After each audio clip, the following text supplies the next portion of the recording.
Our readings today remind me of good old Irish Paddy, the prisoner. I'm sorry for those who have heard this one before.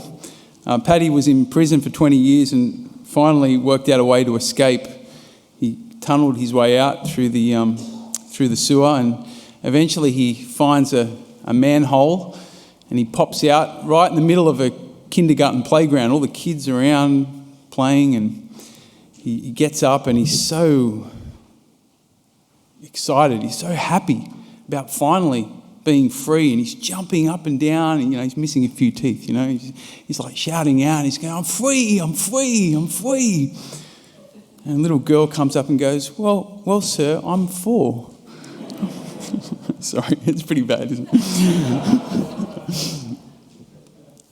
I share that because the promise of Christianity is freedom.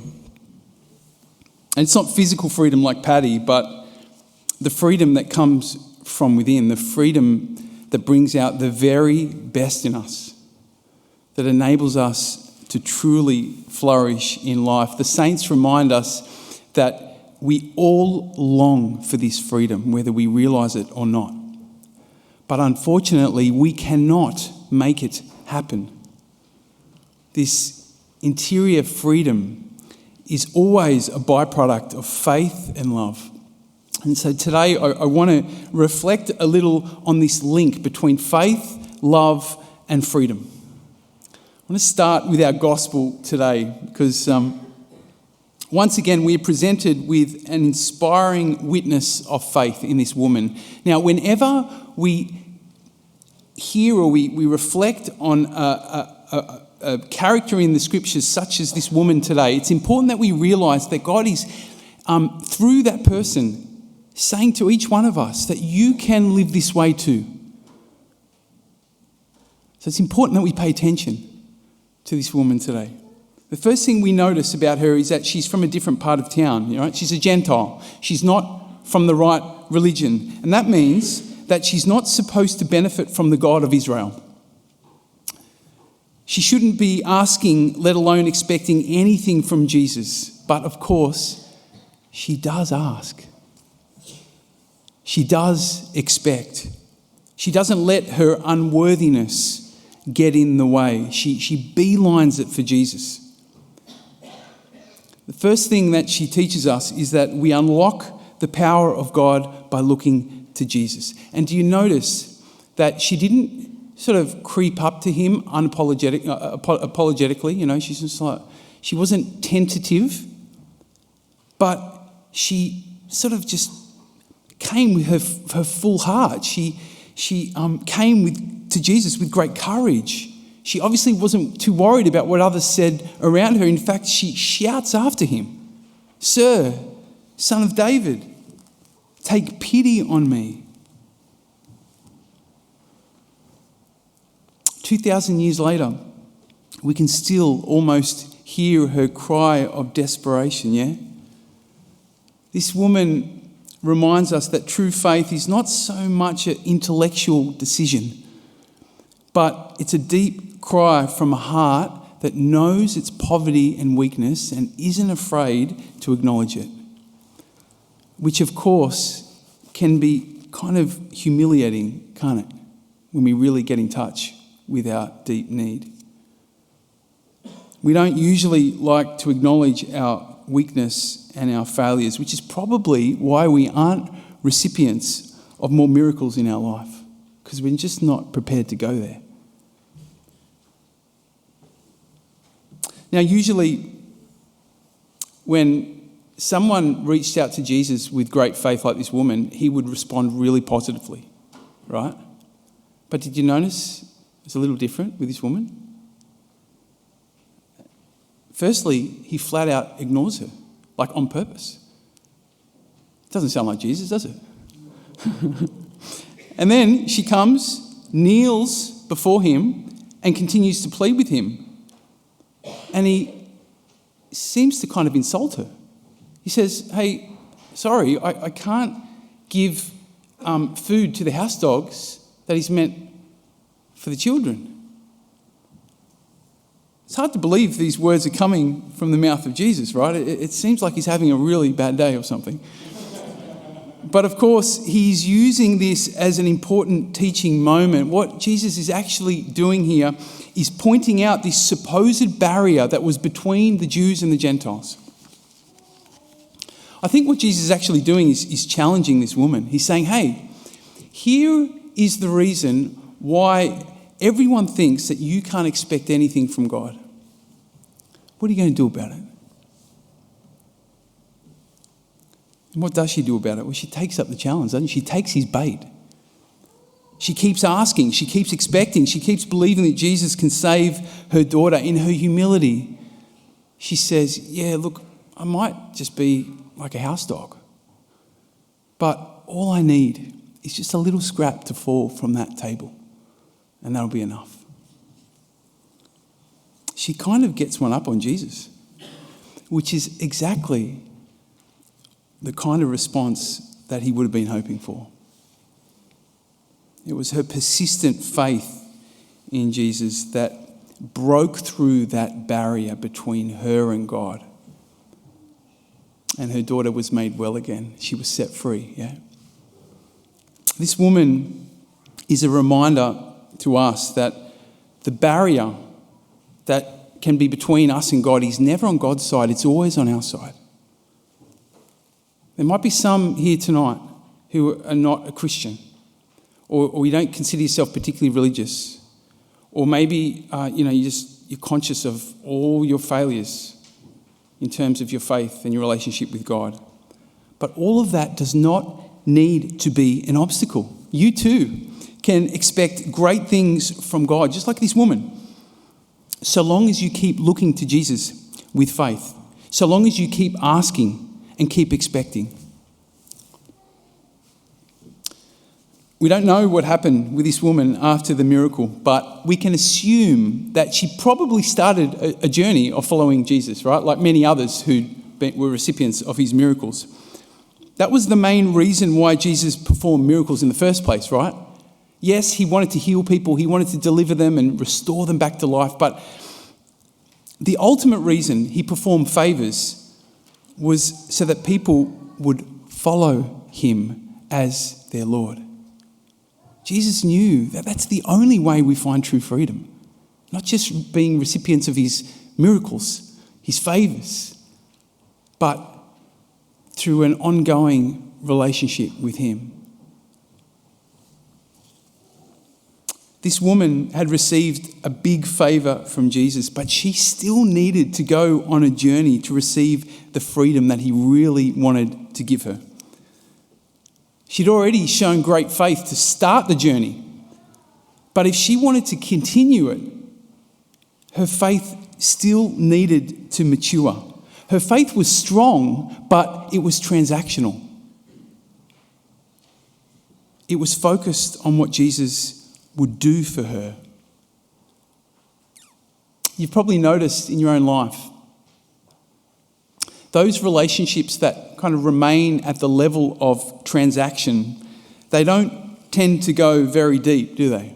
They don't satisfy, or they don't even last normally over the long term. Because it's kind of, there's no substance to it. It's all about what you can do for me, what I can do for you. The same is true with our relationship with God. There are many people in the Gospels that followed Jesus. And the reason they followed him is because he did things for them.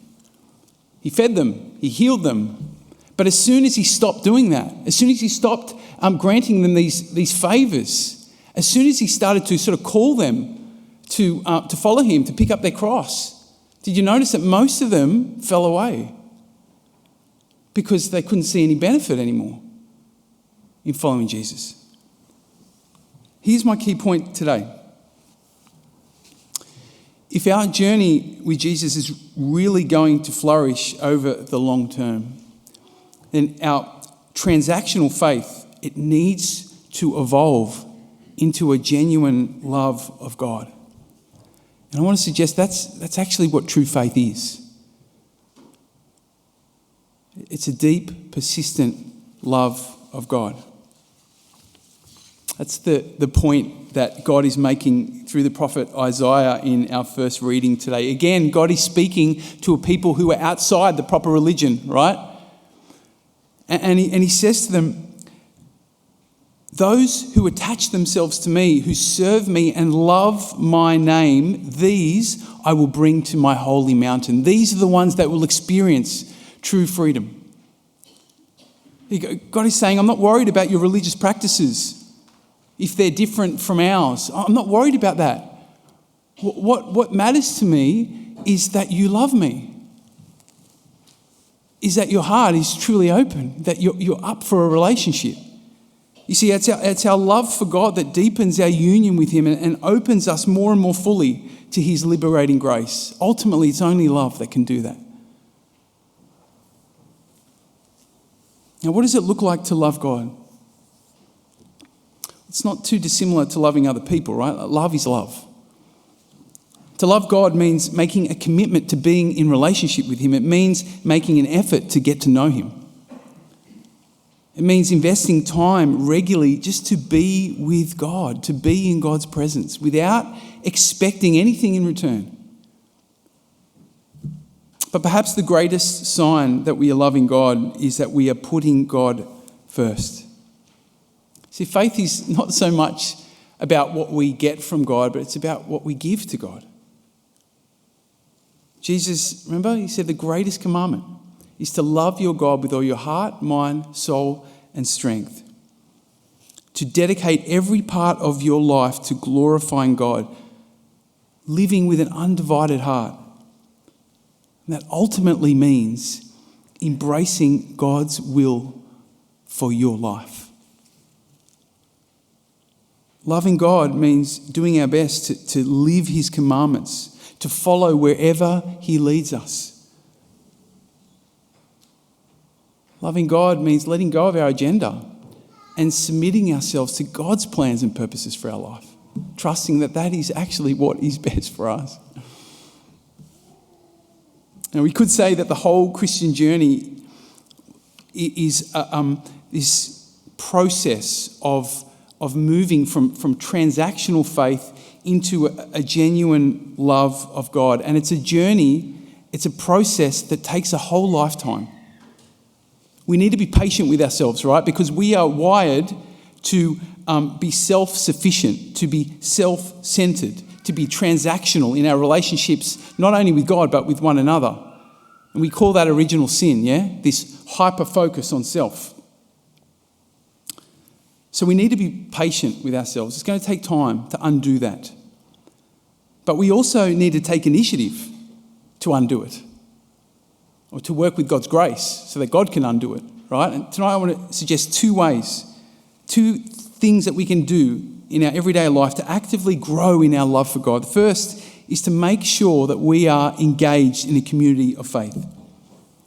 If we want to grow in an authentic love of God, we cannot do it on our own. You cannot. We need to be regularly journeying with others who are also seeking to do the same. We need to be creating an environment where we support one another to go on that journey. Otherwise, we fool ourselves to think that we're growing in holiness, we're growing in love. This is why Jesus started the church, right? This is why we focus here in St. Benedict's on developing small groups, encouraging people to journey together with a small group of people, to support one another to go on that journey of loving God. The second way in which we can grow in our love for God is to prioritise the prayer of worship. There are so many ways that we can pray, but worship needs to be at the heart of our prayer life. Worship is all about coming to God without an agenda. It's about remembering and praising and thanking God for who God is. Every Mass we worship, yeah? This is all about worship. Earlier on, what did we say?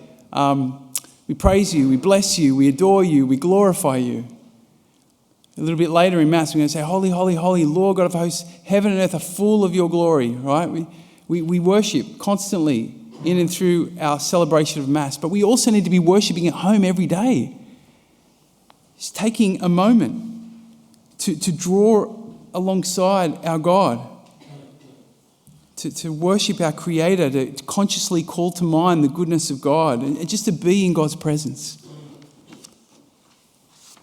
The more that we worship, the more that we will undo our addiction with self, and the more we have the capacity to truly and finally love. Now, this brings us back to freedom, and I want to finish here. True freedom does not come from our efforts. It flows from our faith, from our obedience, and our worship of God. And here's the beautiful thing.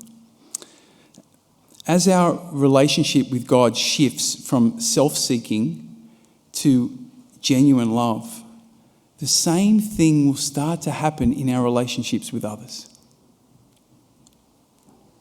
We'll find a new capacity to live out our deepest identity, which is to give ourselves away in love of God and to one another.